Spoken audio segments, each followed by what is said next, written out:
అందరికీ నమస్కారం. నరేంద్ర మోదీ గారు భయపడుతున్నట్టుగా రాహుల్ గాంధీ గారు అయితే వ్యాఖ్యానించడం జరుగుతుంది. సో ఎందుకంటారు? ఒకసారి విశ్లేషణ తీసుకుందాం. ప్రస్తుతం స్టూడియోలో జర్నలిస్ట్ శేషరావు గారు ఉన్నారు. ఇంటర్లోకి వెళ్ళిపోదాం. Hello sir. హలో సార్, ఎందుకంటారు? అంటే నిజంగానే భయపడుతున్నారా లేకుంటే? రాహుల్ గాంధీ గారు చెబుతున్నారు ఆ మాట. అవును. మనం కాదు చెబుతుంది, రాహుల్ గాంధీ గారు చెబుతున్నారు. వాళ్ళు భయపడుతున్నారు, కళ్ళల్లో కళ్ళు పెట్టి చూడలేకపోతున్నారు. నరేంద్ర మోడీ గారు, అమిత్ షా గారు పార్లమెంట్లో ఎదురుపడినప్పుడు కూడా నాకు ఎదురుపడి కళ్ళల్లో కళ్ళు పెట్టి చూడలేకపోతున్నారు అని చెప్పి ఆయన ఈ విధమైనటువంటి సైకలాజికల్ గేమ్ని స్టార్ట్ చేశాడు. ఎందుకు నిజంగానే భయపడే అవకాశం ఉందా? అసలు ఎందుకు ఇలా అంటున్నాడు ఆయన అని అంటే, రామ్లీలా మైదానంలో ఒక మీటింగ్ జరిగింది. ఆ మీటింగ్ సందర్భంగా ఓట్ చోర్ గద్దె చోడ్ అనేటువంటి ఒక క్యాప్షన్ తోటి ఆ మీటింగ్ని నిర్వహించారు. దాంట్లో ప్రియాంక, రాహుల్ గాంధీ, ఖర్గే, సోనియా గాంధీ వీళ్ళందరూ పార్టిసిపేట్ చేశారు. సరే, సో పార్టిసిపేట్ చేసినటువంటి క్రమంగా ఆ మీటింగ్లో కూడా ఇదే చెప్పాడు అతను. ఏం చెప్తాడు? వాళ్ళిద్దరు భయపడుతున్నారు. ఒక్కసారి కనుక ఓడిపోతే నరేంద్ర మోడీ గారు ఇక అసలు అతని గురించి ఎవరు పట్టించుకోరు అసలు. కానీ కాంగ్రెస్ పార్టీ అయితే మాత్రం అహింస, శాంతి, నిజాయితీ వీటితోటే మేము రాజకీయంగా పోరాడుతున్నాం, అందుకే మేము అధికారంలో లేకపోయినా నిలబడగలిగాము. కానీ నరేంద్ర మోడీ గారు అలాగే అమిత్ షా గారు అలా కాదు. వాళ్ళు వ్యవస్థల్ని కుప్పగూలు చేశారు. వ్యవస్థల్ని కుప్పగూల్చడంతో పాటు వ్యవస్థలను ఉపయోగించి ప్రత్యర్థుల్ని ఇబ్బందులు పెడుతున్నారు. కాబట్టి వాళ్ళు ఒక్కసారి ఓడిపోతే ఇక వాళ్ళు అసలు వాళ్ళ గురించి ఎవరు పట్టించుకోరు. ఇక నరేంద్ర మోడీ గారి గురించి ఇప్పుడు ఇంత గొప్పడని చెప్పి అందరూ అంటున్నారు కదా, ఒక్కసారి ఓడిపోయి చూస్తే అప్పుడు తెలిసిద్ది అతను ఏంటనేది అనేది ఒక కొత్త రకమైనటువంటి డైలాగ్స్ని వినిపిస్తున్నారు. ఎవరు? రాహుల్ గాంధీ గారు చెప్తూ ఆయన ఏమన్నారంటే, ఇప్పుడు ఉండేటువంటి ఎలక్షన్ కమిషనర్స్ ఉన్నారు, ఎలక్షన్ కమిషనర్స్ కావాలని బీజేపీకి సపోర్ట్గా ఉన్నారు.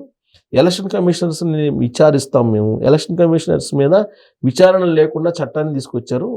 మేము మేము అధికారంలో రాగానే పాత డేట్ని వేసి ఆ పాత డేట్ నుంచి చట్టాన్ని మార్చేసి మేము రాగానే ఎలక్షన్ కమిషనర్స్ని చట్ట ప్రకారం శిక్షిస్తామని చెప్పి చెబుతున్నారు రాహుల్ గాంధీ గారు. ఇక్కడ ఏ విధంగా అయితే కేటీఆర్ గారు చెబుతున్నారు, అక్కడ ఏ విధంగా అయితే జగన్మోహన్ రెడ్డి గారు చెబుతున్నారు, అదే యాంగిల్లో ఎలక్షన్ కమిషనర్ మీద డైరెక్ట్గా అటాక్ చేస్తున్నారు. ఎలక్షన్ కమిషనర్ని అటాక్ చేయడం అంటే మామూలు విషయం కాదు. ఇది స్వయం ప్రతిపత్తి గల సంస్థ.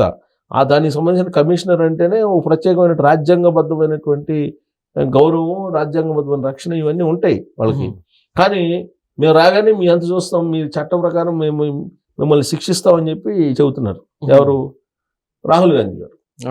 చెబుతూ ఆయన ఏమంటున్నారంటే, ఈవీఎంల ద్వారా మీరు ఎలక్షన్స్ కాదు బ్యాలెట్ల ద్వారా పెట్టండి, మీరేందో తెలిసిద్ది, మీరు ఓట్ చోరుకి పాల్పడుతున్నారు, కాబట్టి బీజేపీ వాళ్ళని బ్యాలెట్ ద్వారా ఎలక్షన్ రమ్మని చెప్పండి అని చెప్పి ఆయన ఆ వేదిక మీద నుంచి మాట్లాడారు.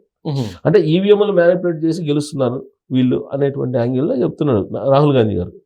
సరే, ఈవీఎంలు మ్యానిపులేట్ చేసి బీహార్ ఉంది, బీహార్లో ఓట్ చోరు అనేటువంటి యాత్ర చేశారు. ఆ తర్వాత ఓటర్ సమగ్ర విచారణ చేపట్టారు. సర్ అనేటువంటి ప్రోగ్రాం జరుగుతుంది. సో ఇలాంటి సమయంలో ఇప్పుడు ఆడ అసలు కాంగ్రెస్ పార్టీ ఉనికే లేదు కదా బీహార్లో. అసలు ఉనికే లేదు ఎక్కడ బీహార్లో. బీహార్లో మళ్ళీ ఎన్డీఏ ప్రభుత్వం వచ్చింది కదా, అక్కడ నితీష్ కుమార్ మళ్ళీ సీఎం అయ్యాడు కదా.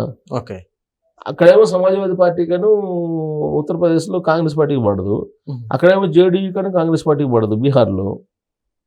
సో ఇలాంటి డిస్ప్యూట్స్ ఉన్నాయి. కానీ వాటి గురించి ఆలోచించుకున్న రాహుల్ గాంధీ గారు ఏమని అంటారంటే, అసలు తాను అడిగినటువంటి ప్రశ్నలకి పార్లమెంట్లో కానీ పార్లమెంట్ బయట కానీ సమాధానం చెప్పలేక భయపడుతున్నారు అని చెప్పి సైకలాజికల్ గేమ్ను మొదలుపెట్టాడు. ఏంటి సైకలాజికల్ గేమ్ ఎందుకు మొదలుపెట్టాడు అని ఆయన వ్యూహాత్మకంగా చేస్తున్నాడా, లేదంటే యాదృచ్ఛికంగా ఏదో అలా ప్రసంగిస్తున్నాడంటే వ్యూహాత్మకంగా చేస్తున్నాడు అనేది రాజకీయ వర్గాల్లో వినిపిస్తుంది. ఎందుకు? నరేంద్ర మోడీ గారు, అమిత్ షా గారు ఉన్నంతకాలం బీజేపీకి డోకా లేదు, రాబోయేది కూడా మళ్ళీ బీజేపీ అనేది వినిపిస్తూ ఉంది.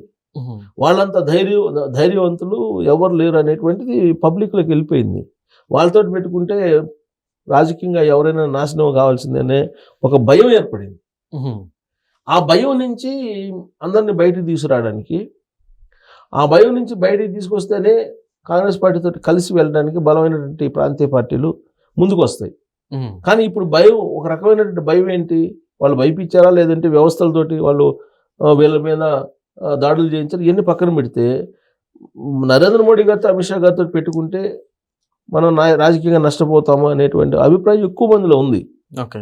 సో అందుకే ఆ భయం నుంచి బయటికి తీసుకురావడానికి బహుశా రాహుల్ గాంధీ గారు ఇలాంటి స్లోగన్ అందుకొని ఉండొచ్చు.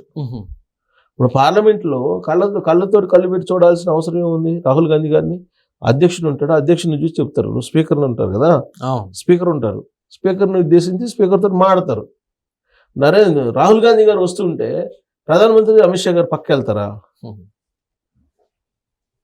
పక్కకి వెళ్ళరు కదా. అధికారంలో ఉన్నారు ప్రధానమంత్రి, పవర్ఫుల్ ప్రధానమంత్రి గారు.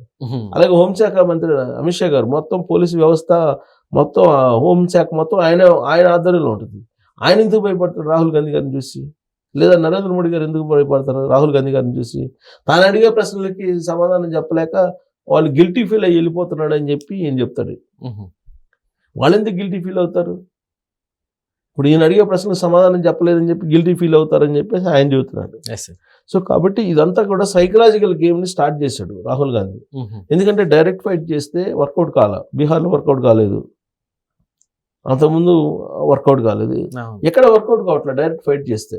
అందుకని సైకలాజికల్ గేమ్ మొదలుపెట్టి ఈ సైకలాజికల్ గేమ్ నుంచి ఏదో ఒక మంచి అవుట్పుట్ని తీసుకొద్దాము.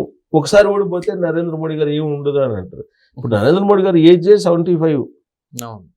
సో ఆయన ఇంకా ఓడిపోయిన తర్వాత ఇంకేముంటుంది? జనరల్గా ఓడిపోయిన తర్వాత ఎవరు పట్టించుకుంటారు? ఏజ్ ఇప్పుడు మన్మోహన్ సింగ్ గారు అప్పట్లో ఓడిపోయారు. ఓడిపోతే మన్మోహన్ సింగ్ గారిని ఆయన ఆర్థికవేత్త కాబట్టి వాళ్ళు కూడా పట్టించుకుంటున్నారు. ఇప్పుడు ఇంతకుముందు చేసినట్టు ప్రధానమంత్రులు ఎంతమందిని పట్టించుకుంటున్నారు?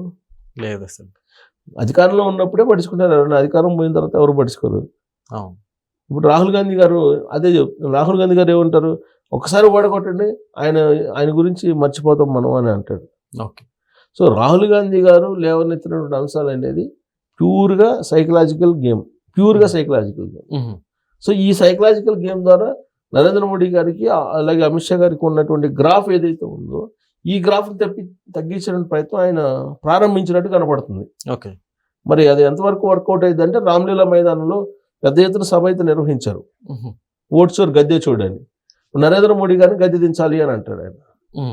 ఓట్ షోర్ చేసి గెలిచారు అని అంటారు. ఈ గెలుపు కాదు అని అంటారు. ఈవెన్ చంద్రబాబు గారు కూడా ఇప్పుడు ఆంధ్రప్రదేశ్లో 164 మంది కూటమి ఎమ్మెల్యేలు ఉంటే అది గెలుపు కాదు, ఈవీఎంల మ్యానిపులేషన్ అంటారు. ఎవరు? ఆయన మిథున్ రెడ్డి గారు, ఎంపీ లోక్సభలో. ఇప్పుడు 2019లో 151 మంది ఎమ్మెల్యేలతో వైఎస్ఆర్ కాంగ్రెస్ పార్టీ గెలిచింది కదా. అప్పుడు ఈవీఎంలు బాగున్నాయా? ఇప్పుడు ఈవీఎంలు బాగలేవు. ఇలాంటివి చెప్తున్నారు. సో రాహుల్ గాంధీ గారు కూడా ఏదో ఒకటి ఇప్పుడున్నటువంటి ప్రభుత్వాన్ని బదనాం చేయాలి. ఓకే. బదనాం చేయాలంటే ఎలక్షన్ కమిషన్ బదనాం చేస్తున్నాడు, అలాగే ప్రభుత్వాన్ని బదనాం చేస్తున్నాడు. దాంట్లో భాగంగానే ఇలాంటి వ్యాఖ్యలని ఆయన చేస్తున్నాడు. Okay sir, thank you.